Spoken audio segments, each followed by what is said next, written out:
Do you choose your narrator? So I like listening to books, and it's so interesting to me how much impact a voice can have, and it really can sell the character. I think I've even stopped reading like some books, not yours, of course, but other people's books when I just don't like how it's voiced. Do you have a hand in that in choosing who you want to voice your characters? Yes, I am extremely involved. Not all authors are, but I'm extremely involved in my audiobooks because that is how I listen. That's how I read most of my books is audiobook. So I handpick my narrators. I audition all my narrators. I get the first chapter because I usually do two. I have a female and I always do dual POVs. I get the first narrated chapter when they start narrating the book just to make sure they've got the tone right. That I'm liking how they're doing it so that I can give feedback. I'm very, very active. I love a good narrated book. And I will stop reading if it's not well narrated as well, because I just can't. That makes a lot of sense to hear how much care and attention to detail you put into that, because when you finish a book, you read it out loud yourself to your sister-in-law? Yes, I do. Because you hear so many things when you read it out loud versus like reading it with your eyeballs. It helps me pick up on pacing. It helps me pick up on echoes. That's a big one. It tells me if, there's dialogue that's clunky or awkward and needs to be redone. So yeah, as part of like my final process with my book is I will call my sister-in-law, Bessie. And for 8 to 12 hours, I will read my book to her over the phone. And we do this every single book. And it really does help. Does she reread the book after it's published and finalized? She does, yeah. Does she pick up on like what's changed? She says that she cannot read my books via audiobook because she prefers me reading it, which is funny because I am a terrible narrator. I should never do this professionally ever. People ask me sometimes, why don't you narrate your book? I'm like, I don't think you understand. These people are actors. Like they went to acting school to do this. Like I can't. Yes, I cannot. No, you don't want that. Trust me.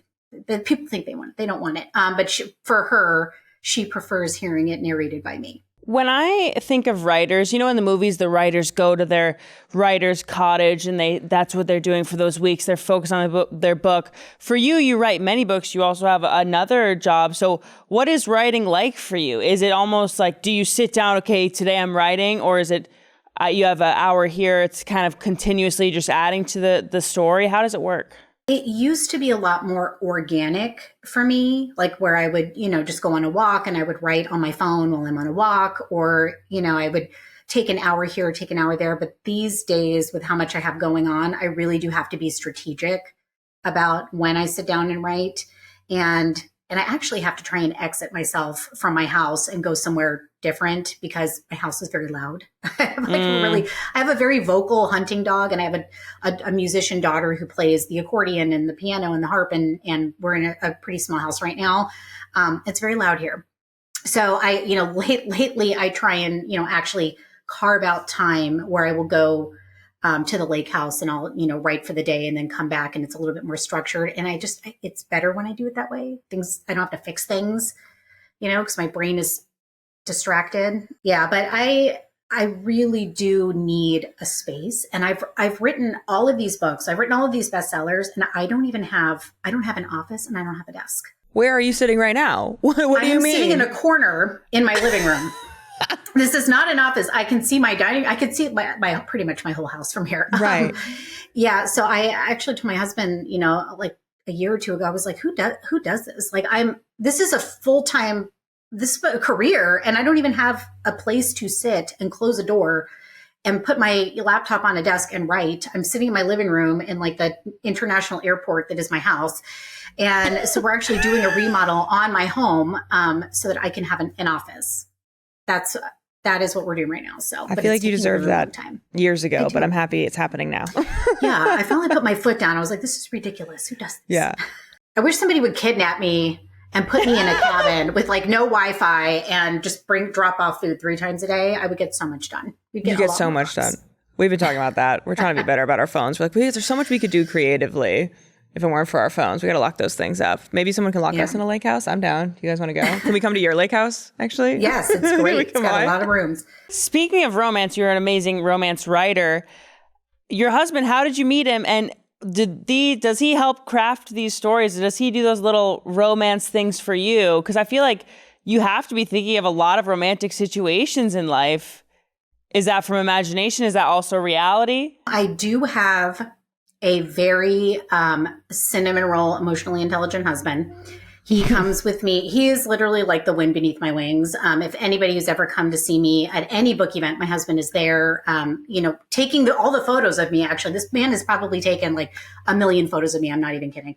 And I met him back in 2022, January of 2022. No, I'm sorry, January of 2002. Sorry, this is my 45-year-old brain. No, we've been together for a long time. And I got him searched by TSA at the airport. It was like this. I'm not even kidding. It was like this total rom-com meet cute. We both worked for a women's clothing store. And it was right after September 11th. And we had been flown. We both lived in California, but I had never met him. And he worked in a different district and everything. And we had both been flown to Ohio for this conference. And I was introduced to him briefly at this conference. I thought he was cute, but just sort of forgot about him. And then when we were flying back home, it was right after September 11th, there was this huge security line. And he was ahead of me in the line by like 15 people or something. And he dropped a soda.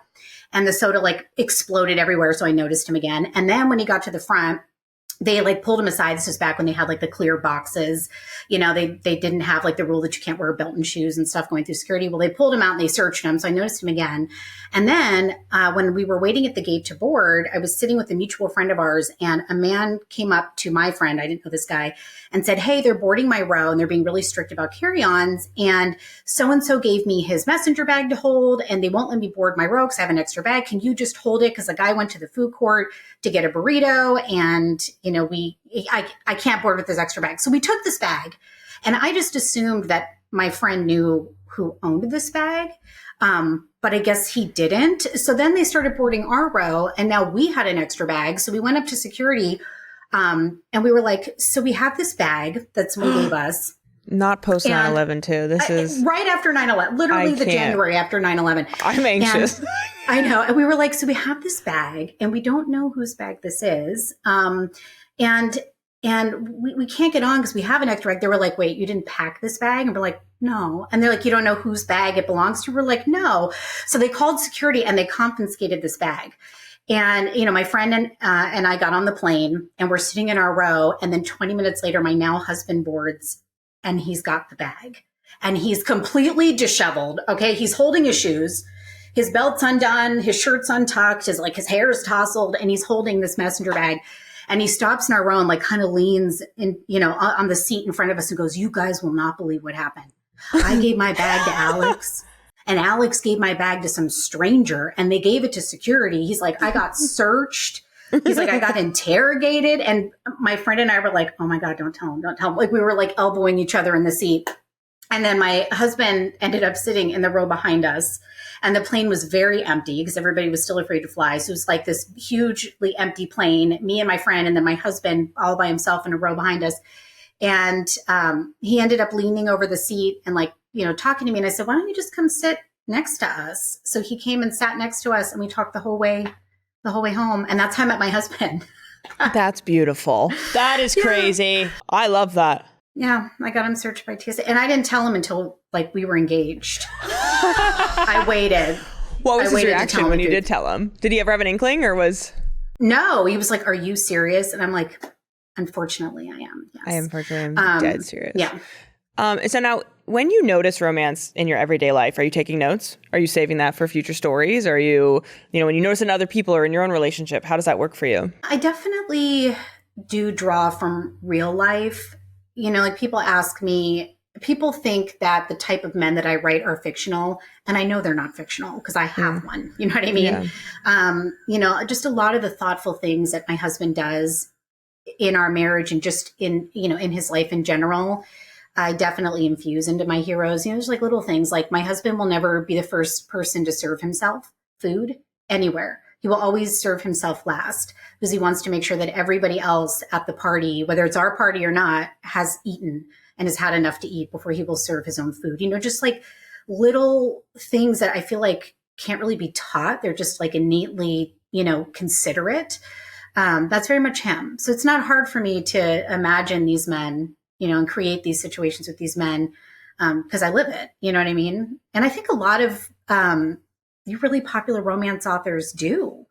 I know that Rebecca Yarros is in a really beautiful marriage. There's so many of these authors that just it's easy for them to create these characters because they see it. They're in a very healthy marriage themselves.